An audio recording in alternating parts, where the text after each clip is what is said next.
So the judge in the video said, when you saved a life today, and y'all probably have some ideas, or a few people in this room do, about lives that they've actually saved or bad, terrible outcomes that they've prevented.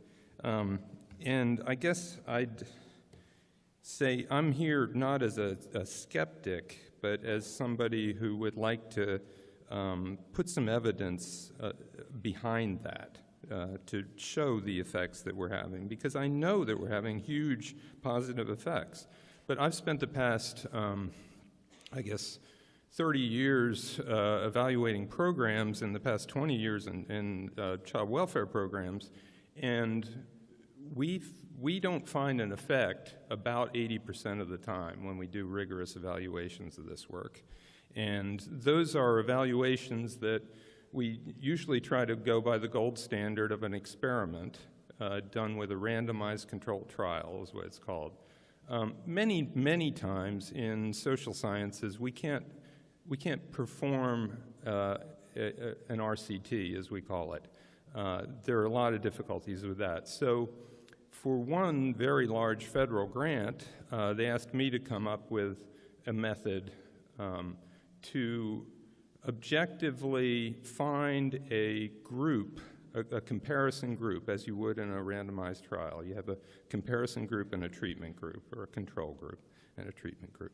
And so I came up with a method based on, it's an augmentation of a method that's been around for about 20 or 30 years called propensity score matching. So can we have the slide now? I think we're ready for this. So what I did was I augmented that method by using some artificial intelligence techniques, some machine learning models, and to get what I think I've proven pretty well versus a randomized controlled trial is a fairly near perfect match of risk factors, and the risk factors for coming into the study. In this case, we have this unique opportunity at the birth of a child when we have 100% coverage with 300 variables that we collect on the entire population of families that have a child in Georgia.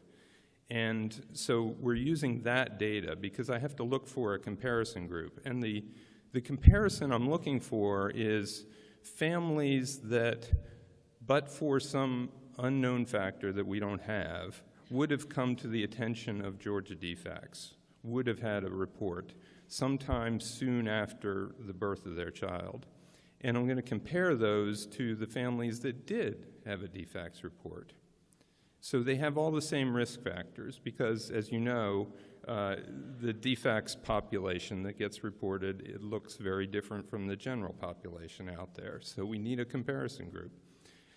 Anyway, run all of this through. We have 7 million reports over 8 years, and link those up to 1 million births over the same time period.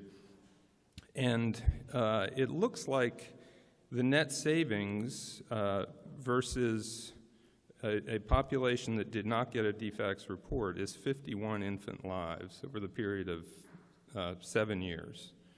Now that's the difference between the two. So the population that had the DFCS reports had 51 fewer fatalities in it after the birth.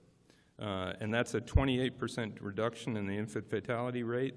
And this can all be associated with, and I'm using statistical language, so because this isn't a causal study, so I can't say that the DFCS report caused this, but it is strongly associated with it. And we all know the mechanisms, or we all have some theory of the mechanisms behind that. But a DFCS report appears to be saving lives over this period. There are 4,300 families per year that get reported to DFCS soon after their birth, and that then translates into a lot of lives. And as you see, over time, it's fairly consistent. These bars are The red bar is the non-DFACS group, and the blue bar is the DFACS reported group. The red bars are higher. Those are the number of deaths that they had prior to the first birthday of the infant.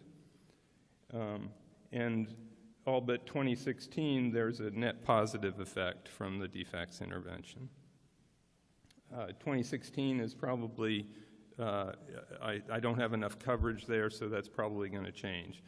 All these results are very preliminary. I'm still working on the methods.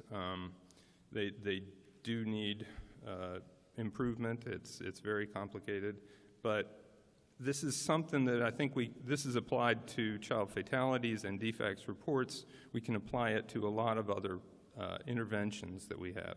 For instance, investigations, substantiated investigations, all of that. We can look at the causes of death and try to weed out some of the risk factors from this.